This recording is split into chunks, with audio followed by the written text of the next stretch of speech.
right, ladies and gentlemen, here we are, having a nice backyard conversation with the man, the myth, the legend himself, big wave mogul.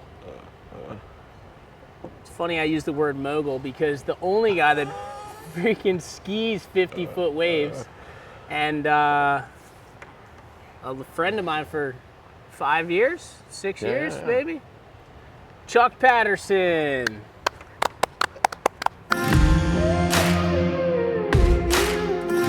At one point in my life, I thought your name was Peterson.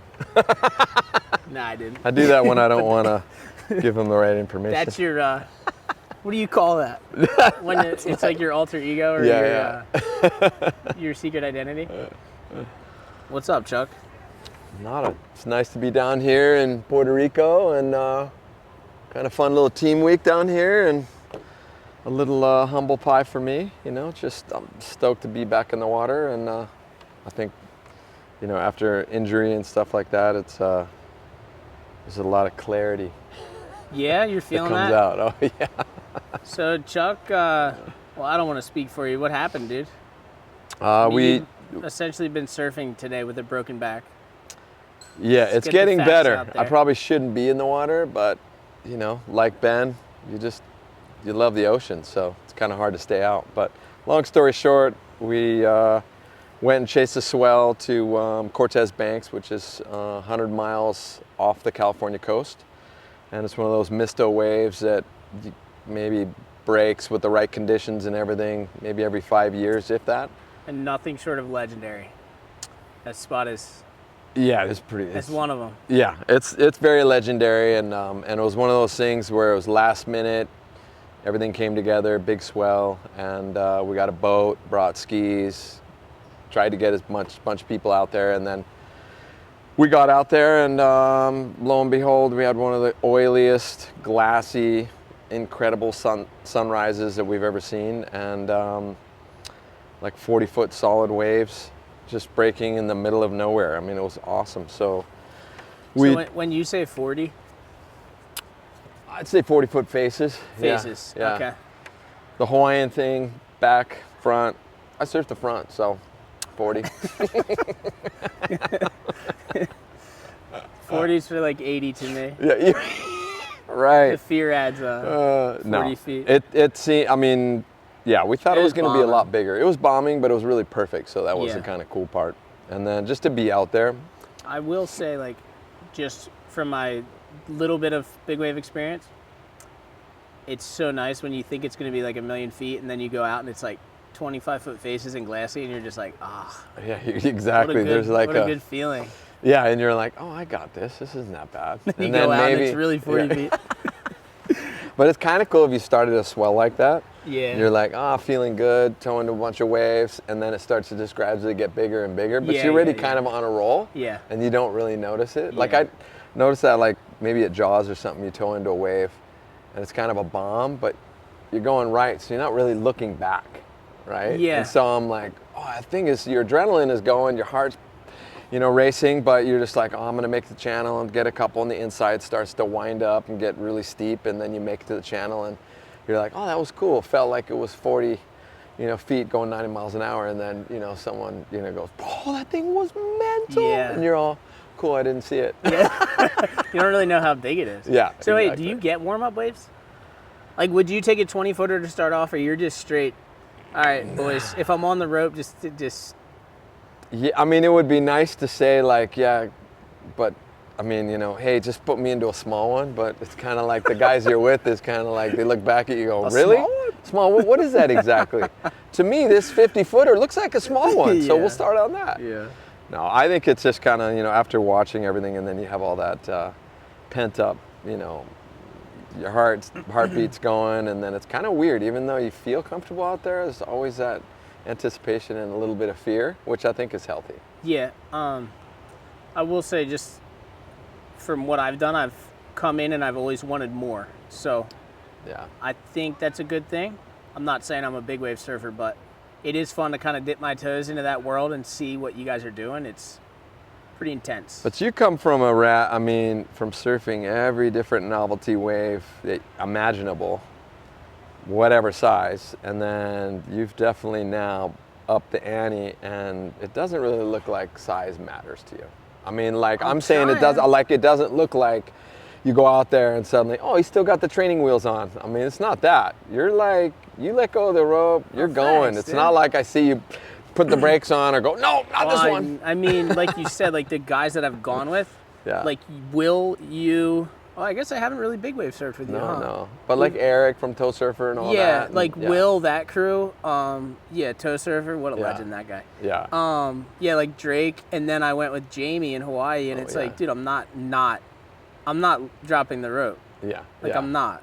There's no shot. Like, so whatever wave they're gonna put me in, it's the wave I'm taking, because. And they're not really. I mean, you trust your friends, so they're not really gonna go, let's put him into this 90-foot closeout and see what he does. It'll be fun. I mean, I could see Jamie O'Brien do that, but he would. Yeah. Sorry, I totally got you off track. Well, so yeah, in a nutshell, going back to my injury, I basically got a set wave out there, pulled into what seemed to be kind of a perfect barrel, and it ran for a ways, and I kind of looked up at the lip, and I was like, oh yeah, it's definitely throwing. And I kind of had myself slotted kind of close to the wall, but you know, just down the line, and everything was picture perfect. And then I noticed this kind of like either a cross chop or a warble that went up the wave. And I kept eyeing the corner because you kind of can really read if the wave's throwing or not. And everything was good. And then I watched this warble go all the way up into the lip, and suddenly I watched the lip go from throwing to suddenly folding over. And in a split second, it seems like it's like super slow in your mind. I ended up just pointing the board straight up into the lip and jumped off, trying to dive into the lip so I'd get underneath it and punch out the back. That was kind of the plan. But the wave broke so quick that it basically landed square on my back so hard that it was like lights out for a couple seconds. You just didn't know what was going on. I didn't know what was going on. I just felt like I was like in space, just floating, and then suddenly. You did lose consciousness or no?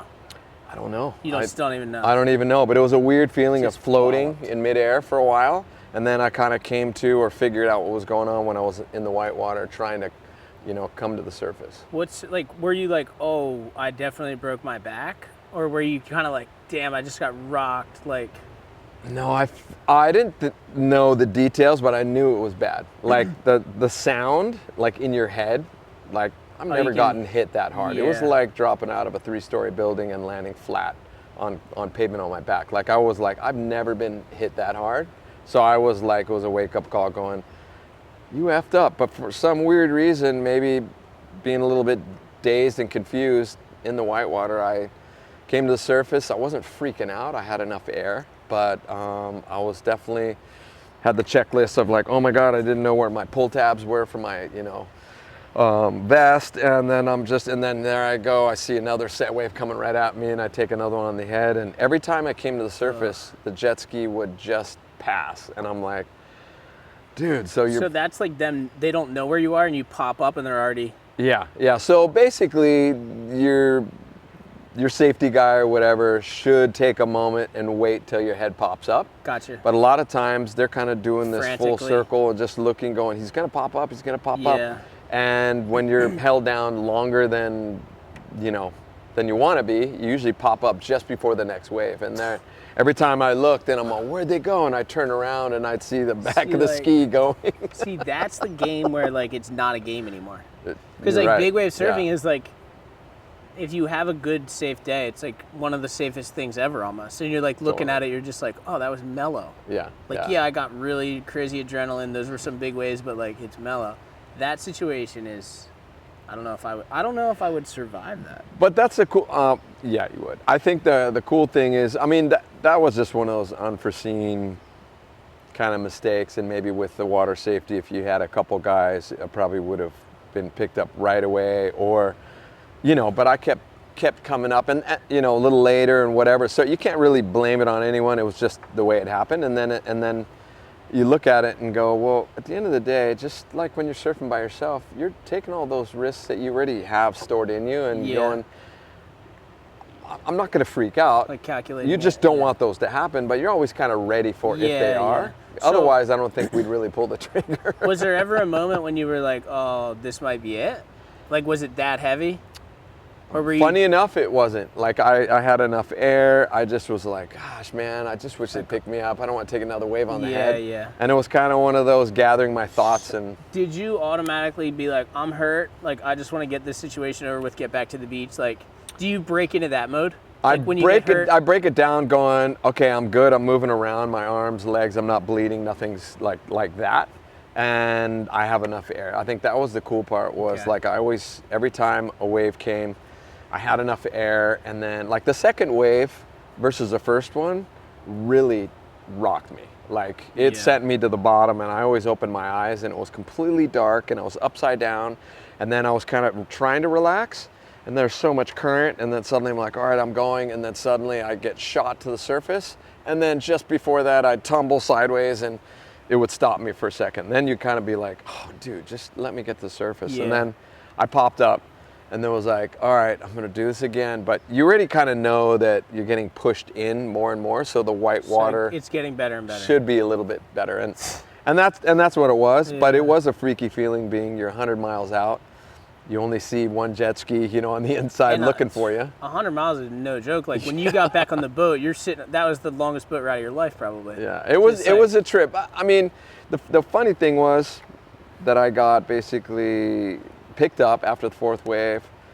I struggled to get on the sled, and you know, my partner knew that I was pretty rocked, and I was just kind of bent over and just going, oh my God, dude, I definitely effed something up bad, you know. And so we went to the channel and sat there, and I was like, all right.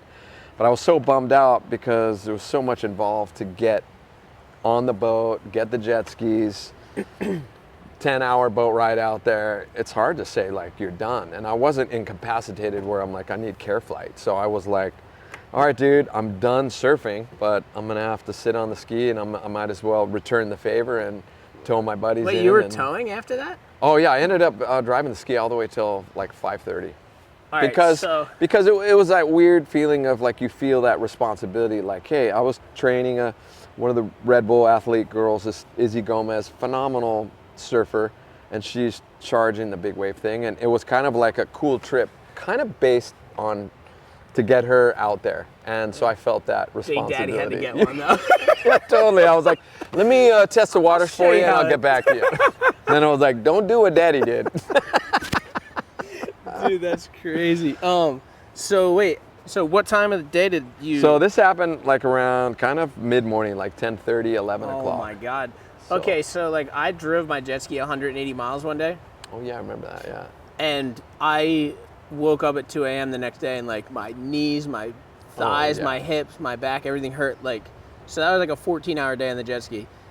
You broke your back and then drove it for 8 hours after, pretty much 6 hours. Yeah. How did you feel the next morning? Were you just like, oh boy, I am stiff? Well, I think it really hit me that night, like on the boat ride, even though with a lot of, you know, painkillers, whatever, you know, I had.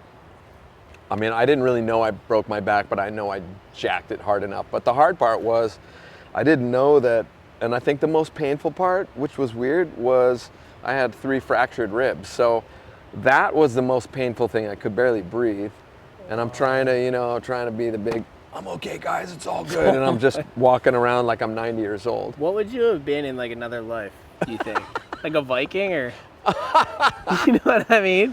Dude, yeah, I don't know. I mean, the cool thing is it's, I think, neat that we all have that survive instinct with us. And then there's probably a little ego or pride, so to speak, where you're like,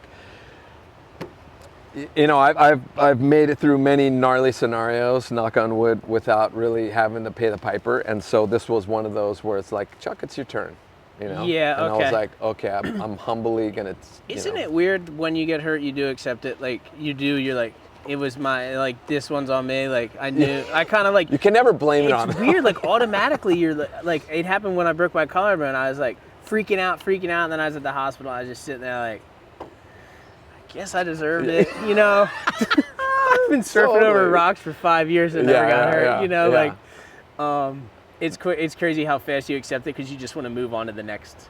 Exactly, and that little time period, seems to move really slow. Like Oh, you yeah. get your MRI or you try to figure out what's going on, and you're all pissed off at yourself for doing it. Yeah. And you're all, oh my God, it was like the dumbest thing. Yeah. And that's usually when it happens. You can be Yeah. all prepared and suddenly be all, oh, okay, cool. And then when you just let your guard, or you're just Oh, having yeah. fun or something, and then bam, you know, and Yeah. it's like lightning. So what do you think? Like, what was going through your head? Like were you kind of just like, 'cause I'm just interested because like when I broke my collarbone, it's exactly what you said. Like I was done my session. I was like, I'm just going to get one more. And my head was already back at my house. Oh, and no I way, think yeah. that's why I got hurt. I was thinking about, I wasn't in the water anymore mentally. Yeah. So yeah. was there something like that? Like you were kind of like almost like jumping the gun on the day in a way, or? Yeah, I think I was speeding stuff up. Like I was like, Okay. I just want to get, you know, one good bomb, and then I'm gonna, you know, So then you I'm were gonna shift already change, so to putting speak. the pieces in place when you hadn't even done them yet. Yeah. It's weird how that works. And it's weird because you're kind of like forcing it. You're not just kind of like I don't know. It's easier said than done to just Oh, go, yeah. hey, just go with the flow. Yeah. But Oh, yeah. when you're chasing waves, you put in all that, it like adds to a little bit of the pressure where you're like going, you kind of need to perform, or you need something to kind of make you feel like you've checked all the boxes, you know, and Yeah, you're yeah. like going, well, that's why I came out here, you Yeah. know. But it was probably a rude awakening that maybe was a blessing in disguise, where it was like, all right, now it's all about everyone else, and you need to sit this one out and suck it up. How long have you been big wave surfing? Probably, I'd say since '95, I think. And wait, big wave surfing was invented by Laird on like a dinghy, right? Yeah. At like log That's right. cabins? Yeah. What year was no, I that? think that was at log cabins or what's the Revelations? What year? Revies. Oh, geez, Do you I don't know? know. It was It definitely wasn't before much me. before 95 though. No, you were maybe pretty like early. 93 or something, Well, I like where don't- you'd see it. Actually, I missaid that. It's not big wave surfing. Or toe-in toe-in surfing. surfing. Yeah, right? yeah, exactly. Um, So you like that's a long time. Yeah, it's a long time. And I That's just 30 remember years. like when we were doing it and Laird and that whole crew at Jaws, we didn't have vests at that time. So it's like you're in Wait. shorts and Shane Dorian invented the he pool. was the one that came out with the first, Yeah. I think, the Billabong. So cool, like the history of, and because it's cool too. It's like modern history, but like Yeah. it's going to be historic. Like it's interesting. Totally. You know what I mean? Yeah. And yeah, it's kind of neat to see like how big wave, like towing kind of came in the mix going. I mean, even though Taylor Knox had a sick 50-foot, you know, paddling wave at Toto's long time ago, you know, Yeah. right kind of at the beginning of towing. And then towing, you know, was like, oh, it's way easier to do this and get into bigger waves of consequence and not worry, you know, Yeah, about yeah. paddling. And then it's rad how it was like such a big hype, and then suddenly it was like, all right, paddling, we can go bigger. And then Yeah. then you really got to see like guys like Shane Dorian and, you know, Well, dude, what they're doing at Jaws is just it's unreal. And now it's like a shift change with it's all the young kids now. yeah, it's absurd. And they're killing it. They're absurd. Yeah, yeah. Like the way that like the person that comes to mind is Billy Kemper. Like I was just- he'll yeah. just drop in like it's a head high wave and he'll just set up and go boom and it's a 40-foot tube and it's just like Yeah, and he's doing like 90 he's hitting these little bumps and he's just in there and comes flying out and you're just like, oh, dude. Like, and then what? Albie Lair, same kind of thing. Yeah. Like it seems like he's surfing, you know, 6-foot trestles and Yeah. he's just It's drops crazy. down in going, oh yeah, and then it comes out and then he has this grimace on his face going, that one sucked, I need to get it better. And you're like, are you kidding me? That He's was like got to one give of the himself sickest some tubes. credit, Yeah. that guy. But Shane Dorian too, like some of the Yeah. rights I've seen him at Jaws is just like, what, dude? What? Yeah. And he's such a humble guy too. I know. Well, that's unreal. I was gonna say, like, the crazy thing about big wave surfing is too, like, just from my small experience, the waves are way bigger and way gnarlier than they look. Yeah. So like, I'll go out on a day that's big and gnarly and look at the footage and be like, it wasn't that big, boys. Yeah, but dude, I've seen you, which was impressive, it was a pretty solid day, I think in Jersey. I think it was what, last year or 2 years ago? I think I know what you're talking about. It was mental. That's a and- big beach break. And that to me, it's much respect. Just like, Thanks, I mean, dude. I look at towing being kind of, you know, shoot, anyone can hold on to the rope and let go, right?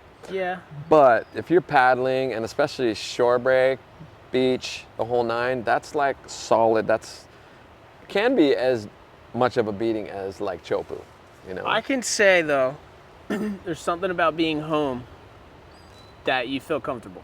For sure. I want to rush the biggest wave I can find in New Jersey. Yeah.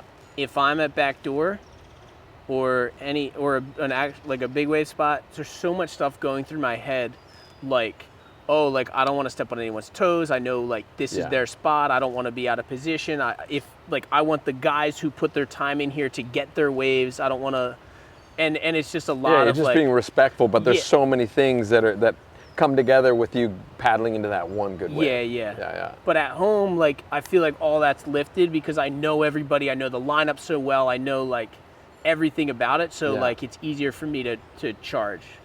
For sure. It must be interesting to feel completely at home at Jaws for some of those guys to just no, you're totally right. It's 80 foot and I'm on. This is and my they're day. like, this is what I've been training for. This is going to be a great day. And then you ask them later on, and they got a couple waves. They're all, it was all right. Yeah. You know, and you're like, wow, dude. I mean, it's kind of a neat thing to see. But it's awesome to see where surfing has gone and how it just keeps evolving. But it's neat to still be not chasing waves all the time anymore, but you still have it in your heart and you still love it. So it's one of those things where you now just pick and choose, but it's great to be on the sidelines and witness what the youngsters are doing. I wouldn't really put you on the sidelines though, because was it last year that you sent the ski wave at Mavericks?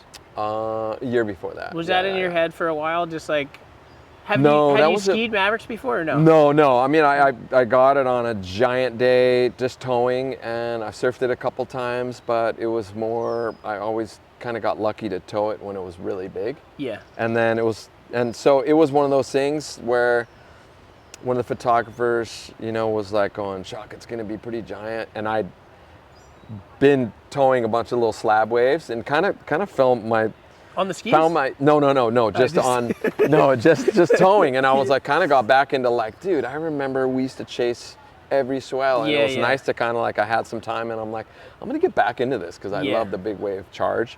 And then this giant swell, that was just kind of in the forecast turned into like full fireball of fury. Everybody was like, oh my God, now it's going to be massive. And so it was one of those things where I was like, I could have gone or just said, whatever. And then I was like, all right, I'll go. And I meant to get there super early in the morning because everybody was kind of like, the big part of the swell is going to be later. But I was like, I kind of was procrastinating. And then finally we got out there.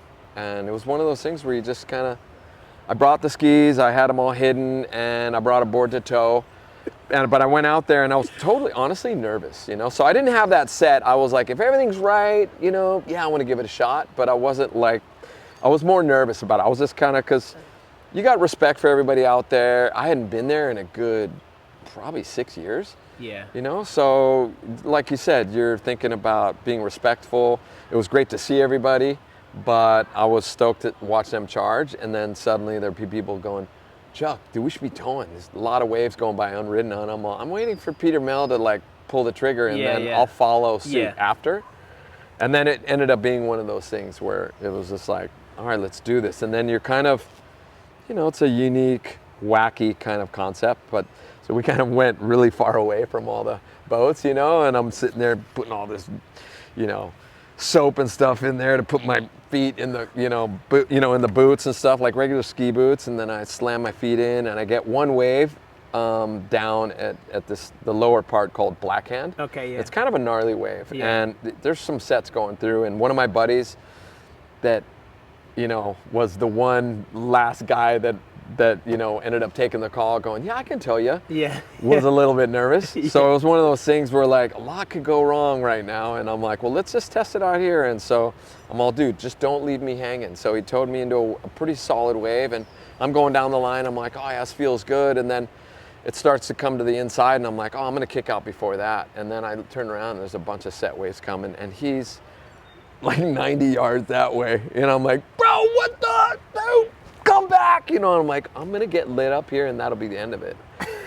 And so finally comes back and I'm fuming and I'm like, bro, dude, you never leave me hanging. you know, and then he was like, all right. And I'm like, he goes, should we do it again? I'm like, dude, we're just going straight to the peak, dude. I'm just gonna roll the dice and pray that everything works. It's so heavy. Cause like, what if you just biffed it? Like, just boom, one ski catches a bed rail, in, done, like. You're totally you're the right. guy tumbling down the face on skis, like. There was that 50-50 of you looking like the biggest kook clown. That's what makes it so legendary. Ever, or it's like mind blowing. Like, what the hell is that guy thinking? Dude. You know, and it was it could go either way. There was no for sure shot. But and dude, that's the thing, cause like I'm sure like people that don't know you that well, like sometimes could perceive you as like a serious guy, and then like all of a sudden, dude, you're just blasting down a 40-footer on skis. Yeah, you're just going, what? It's classic, dude. And it was one of those swells where the lineup was jam packed, but they were pretty much pushed over to the shoulder because these big sets would come. And then when these Mondo sets came, they're kind of out of position. So it was breaking like 200 yards outside of them. Okay, yeah, because in the clip you're coming in and like I see a wave and then like the thing and then someone's like, he's on skis. Yeah. You know? The commentary was pretty spot on. And they're like, what? Dude. Double black diamond? You know, I was like, oh yeah, dude. That's impressive, dude. But it was one of those things where it was just kind of like, all the series of events came together and it was like the one shot. And I had it in my head once I was like, dude, it'd be great to get like 3 waves. But then I remember people just going, you don't want to be greedy. Yeah. You know, and so I got that one sick wave and it worked just barely. Like I could have, like, there was a 3-wave set and I think it was Lucas Chumbo and Jeff Clark had Justine DuPont, and then we were next. And we got the 3rd one, which wasn't the best, you know, and but it was big enough, and I was like, let's just do it, because I just wanted to get it over with. Yeah. And then the outside hump was big enough to let go, and then it suddenly you went over the deep water, and it got kind of slow, and I'm sitting there just like an idiot, you know, like with my ski poles, like, dude, like this is really gonna help me. God. And I was leaning forward, and I just creep over the thing, and then drop on the inside. It was perfect. No, it worked out good, but had I stopped right there, it would have been the most like, dude, biggest kook thing I've ever seen was that guy on skis. And then I would have been like, oh my God, I'm never showing my face here again. That's why it's so legendary though, because nobody's going to take that chance. Yeah. But you were just like, I was like, we're out there. Been there, not at Mav, but I was like, I know I can do it if I given the right wave. And so why the skis though?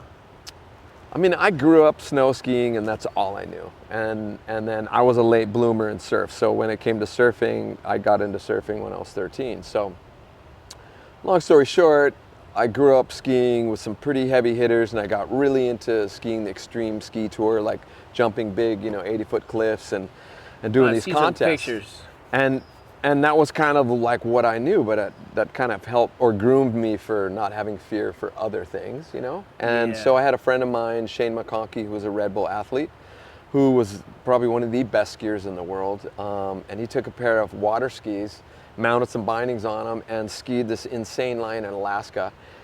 And it forever changed the world of ski design, because he was going twice as fast. I see what you're saying. Okay. Yeah, with like the wider skis. Yeah. And back then it was like the narrow skis. Yeah. So he did it, and it was mental. I mean, the guy was doing 90 miles an hour and just insane turns down steeps. And after that whole thing, he and I got to talking. He's like, dude, you should take a pair of water skis, since you surf these big waves all the time, and tow into a giant wave. And I was like, yeah, dude, that sounds good. Right on, dude. And then I started thinking about it. Only a few people would say yeah to that. Oh, yeah. But I mean, I was kind of like, that's kind of a sick idea. And it does make sense, because I had the big wave realm with towing kind of figured out. Yeah. And so that was kind of like the straw that broke the camel's back, that was like going, all right, then your wheels go turning. But not many people would be like, yeah, you're right. Skis would plane across water. You know what I mean? They'd be like, dude, shut up. You're an idiot. Yeah. You know what I mean? So that's what I love about it. Because it's like, dude, people, you can watch the clip and rip on it, whatever. It's goofy. Yeah. It's first of all, it took a lot of balls, but not only that, the amount of work and effort and thought and ingenuity that went into that, is yeah, gnarly. true. It's next level. People Yeah. don't understand. They're not seeing that side of it. Like Like this ain't you- a joke. Yeah, Like, but I mean, it's like you, like when you're gonna surf these different waves and you're looking at it, and if anyone else, like I noticed it when I've seen your movie many times and been to a bunch of showings. It was rad to have the people around me just go, what is he thinking? You know, like, I mean, Yeah, but yeah, that's yeah. the cool part of it, Yeah, that yeah. that we all have these weird visions in our head that kind of fuel us Yeah. and kind of make us feel alive. And Oh, it's cool. yeah. And it's our own weirdness Yeah. that is 100% not weird. It's Yeah. like normal. And so we just kind of just move on with that. And I love seeing it celebrated, Yeah. dude. So like I fully agree. other people that celebrate it, it's like very like empowering for me. Yeah. So wait, where are you from? So I'm from Northern California and grew up kind of just going back and forth from like San Francisco Bay Area to Lake Tahoe, and that's. Did you get kinda where I grew into surfing in San Francisco? No, so well, when I really first saw it was my mom was a pro windsurfer, so we went to Hawaii Oh, for one wow. of her events, Okay. and I remember boogie boarding. I mean, I was like, you know, and I was like, I had to get in the surf, and I loved it. But then on our way home, I remember buying a surfer magazine, and then I was like hooked, and I read the whole thing. It was like a Easter Island, like I'll never forget the cover. It was rad, and I was like, after I got off the plane, I just said, Dad, I want to surf. And so I remember I had to do all these chores and whatever, and then I went to San Francisco and bought my first, you know, brand new shortboard, and then the only place that I could go, and my parents were really lenient. They were like going, hey, you want to take the bus and BART, you know, that goes underneath the ocean that gets you to San Francisco, and you can surf on the weekends. And so I was like, yeah. So I was 13, my dad took me to a bunch of spots, and then at 14, I was pretty well versed with the city and stuff, and I would just leave like 4 in the morning, like take the first bus. Oh, you're gnarly. I have my skateboard and my surfboard under my hand, and then a big backpack with my wetsuit, and I'd butt board down the super steep hill, and I'd get to the bus stop, and I'd get on, and there'd be no one there, so the bus driver wouldn't, you know, say, no surfboards, because he's like, what are you thinking? Yeah. So he was like, yeah, where you going? And I'm going to San Francisco. That's all right. So then I drive pretty much empty bus all the way down to East Oakland, you know, like, and I'd get off and then run down to, you know, the subway there. Yeah. And then go across, you know, underneath the ocean, you know, underneath the bay, and then I'd pop back up and then grab like it was like the Njuda, it was like this Muni train. And it seemed very normal when you got there, and they were like, oh yeah. And I'd just take that straight to the beach. I mean, the whole route was like 2.5 hours. Yeah, you that's know? crazy. But I was like, I was jonesing. I was like, Yeah. yeah. And so finally I went there and then started surfing. And, you know, it was way before you could really call Surfline or Yeah, have it. yeah. So So I you had one of just those show NOAA up. weather radio things that Okay, later yeah. on where I was like, buoys are going to be, and it's going to be foggy. And I was like, dude, I'm on it. And I'd go there. And I remember when you're at that stage, it doesn't matter if it's raining, windy sideways, or on. really crappy. I went out every day, Yeah. and I grew a major appreciation for the process. You know? Are you surfing? Is that Ocean Beach? Yeah, it was at Ocean Okay, Beach. so yeah. do you think surfing Ocean Beach had a influence for you to become a big wave surfer? Because I would say Ocean Beach. I think it really kind of set me up because it was a lot of work. Like on big days. It's also huge out there. Yeah, on big days it was like, I remember like 55-minute paddle outs. Oh, yeah. Like on the norm just to get out. And I had a bunch of friends that were kind of pro surfers or, you know, basically just off the pro tour that always pushed me. And my big thing was like, I wanted to hang with them. So if they made it out, I was like determined. I'm making it out. Yeah. Yes, Ocean Beach was my first big wave. It's a probably like- really good spot. It's probably like 15-foot faces when I was there, but Yeah. it's something, dude. That when back then it was big. Yeah. That was like when I first dipped my toe. That's crazy. I wanted to mention the skis thing because you said that the skis were thin, and then he changed skiing with the wide. Yeah, so he had like kind of like normal water skis, you know, they're definitely a lot wider if you put them to an old ski. So they had so much float, and that transfers also in the water. Isn't it funny that that's kind of the revolution in surfing too? Remember, because I remember when I was a kid, Yeah. like, dude, my boards I think I was riding like a 6.0 at like 15 years old, and the thing was like this thick. Yeah, yeah. And so narrow and so. Yeah, there was no, like the rail, it would look more like a rocket versus like Yeah, what dude. you look at now where these fun shapes or like fishes. None of that existed back then. It's crazy. Yeah, and now it's made it, it's like skiing.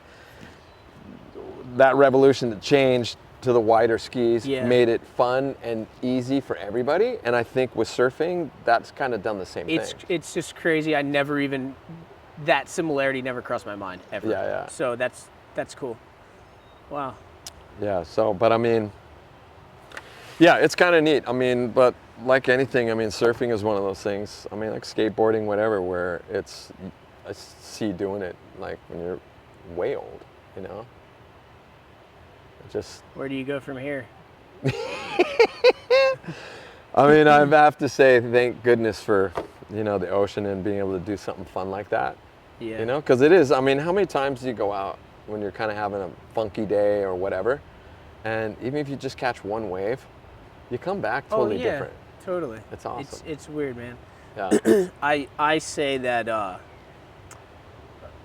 getting barreled is like the only time in my life that I've ever forgotten that I was alive. Like for those few seconds, you're every sensory overload. That's true. Your inside energy, you don't know, you're not, your ego is completely dead. Yeah. You're just living that exact moment, and then you come out and then you realize like, oh my God, what just happened? And for me, that's like the craziest thing it's almost like touching into like another dimension or something, because it's like I can't get there anywhere else. It's like time stands still, but I've never heard it described like you just said, but it's 100% exactly that. Because I mean, like we all strive, we're like, oh yeah, it's like that's the epitome. Besides a big air, it's just like getting tubed, you know, and whether you're with friends or whatever, but when you get a wave, even when you're by yourself and the thing tubes and you're inside, it's like everything that ever mattered or even in that moment isn't there. It's gone. And then you come out and it's just like you just broke through a plate glass window and you're all, oh, it's right there again. Yeah. You're all, oh, dude. And you're not, and then like everything that was weighing on you seems a little lighter. And it's like, why was I even worried about that? Yeah. But also too, oh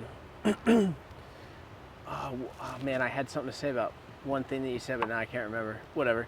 Yeah, it's gnarly. Yeah. It's crazy. Getting barreled is, the negative ions.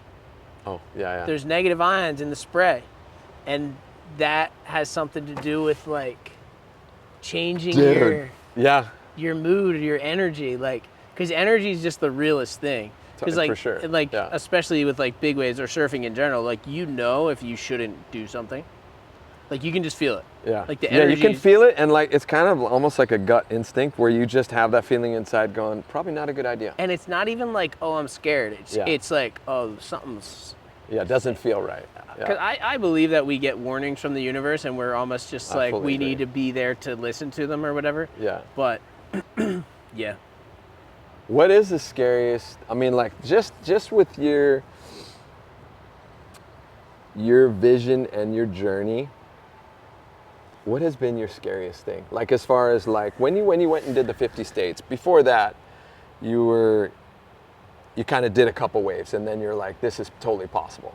And then was there any, in that journey of the 50 states, was there ever a time where it was a little sketchy or where, I mean, I remember one in the movie, but I mean. Yeah, it's probably the river wave in Missouri, but it wasn't necessarily even what happened. I didn't realize I didn't realize how serious it was. Yeah.